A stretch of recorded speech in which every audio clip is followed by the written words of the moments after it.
Ugonjwa wa kisukari aina ya pili ni sawa na moto mdogo unaowaka chini ya majivu kwa miaka mingi pasipo kujua. Hebu jaribu kuvuta hiyo picha. Moto ambao hautambui, unafikiri ni majivu tu, ukakanyaga unashangaa unaungua.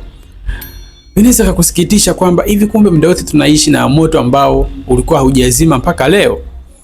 Type 2 diabetes ni sawa na huo moto.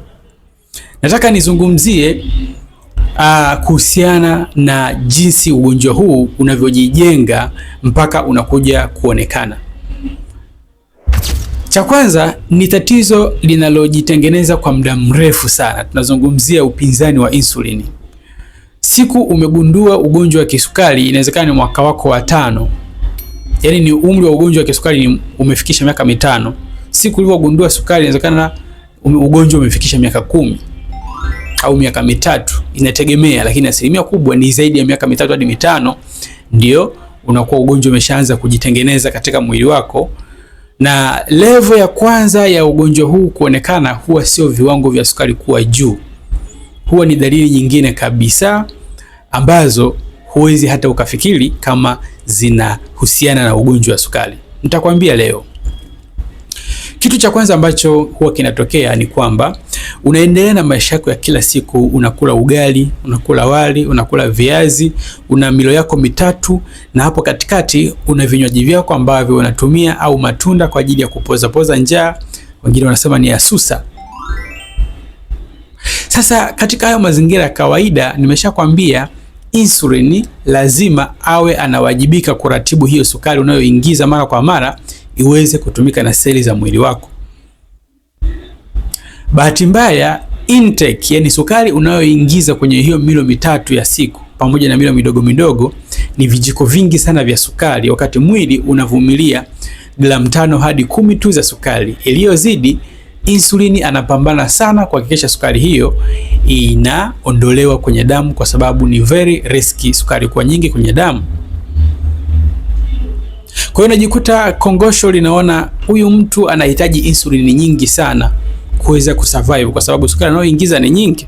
Unakuwa na kitu tunasema hyperinsulinemia. Kwa miaka mingi sana unakuwa na viwango vya insulini ambavyo havishuki. Mara kwa mara wewe una viwango vya juu sana vya insulini.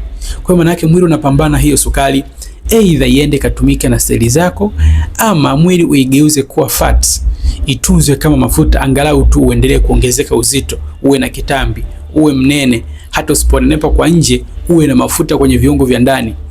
Tunazungumzia ini, kwenye moyo, kwenye mishipa ya damu, mafuta yaweze kurundikana mule ndani. Ule unene ambao wanakwambia watu pungue, unasema hauniwashi mimi, hauniletei shida, ndio kipindi ambapo tunaanza kutengeneza haya magonjwa pasipo kujijua. Kwa hiyo kadri siku zinavyoenda, mwili unaanza kuona sasa sukari unayotuingizaga ni nyingi sana. Kama ni mafuta tunatunza, lakini bado mheshimiwa haushtuki. Kuna kizingiti cha mwili kutunza mafuta, tunasema ni fatty threshold level. Kuna kiwango ambacho hata mwili kuendelea kutunza mafuta, mwili unasema it is enough. Hii sukari mheshimiwa utafute mahali pa kuipeleka. Sisi tunaiacha kwenye damu, utajiongeza mwenyewe. Ndio sasa unakuja kupata ugonjwa wa kisukari rasmi. Lakini hako kama mchakato kama mwili kuendelea kukupambania bila kuruhusu sukari ipande kwenye damu, kanaweza kakawa kwa muda mrefu sana. Na pale ambapo hali inaanza kuwa mbaya, pia sukari huwa tu haipandi. Bado kongosho huwa linatema insulini nyingi kuhakikisha ile sukari haipandi tu kwenye damu, bado inaonekana iko poa. Lakini dalili zinaanza, unaanza kushangaa, unaanza kupenda vitu vitamu sana. Unakula chakula unashiba, baada ya muda unapata njaa kali sana. Unaanza kupata shida ya kuchoka sana, hujafanya hata kazi. Unaanza kushangaa, unaanza kuwa na mvurugiko wa homoni. Unashangaa, unaanza kuwa na matatizo ya, kuna vijidalili ambavyo vinatokea. Okay? Kwa hiyo mwisho kabisa ndio unashangaa umepata hitilafu ambayo ukienda kupimwa sukari inaonekana sasa kwenye damu sukari iko abnormal. Kwa ni dalili ya mwisho. Ndio maana nimekwambia sukari kuonekana huwa ni kitu cha mwisho. Ugonjwa umeshajitengeneza muda mrefu. Hii sio malaria au UTI kwamba itajitengeneza ndani ya wiki 2-3 halafu uweze kuibaini.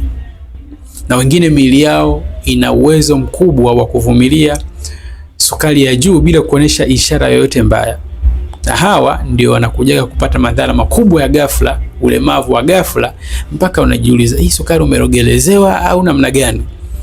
Lakini asilimia kubwa ni kukosa hii awareness ambayo tunajifunza, haya maarifa, huu utambuzi ambao tunaelimishana hapa.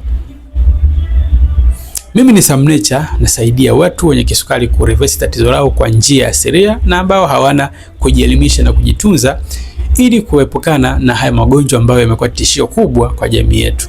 Kama wewe tayari ni mgonjwa wa kisukari, chukua namba kwenye bio tuweze kuwasiliana. Ziko program na mentorship ambazo tunaweza kukupatia na wewe tatizo hili ukaweza kulitua na ukaendelea kujitunza ili lisijirudie tena.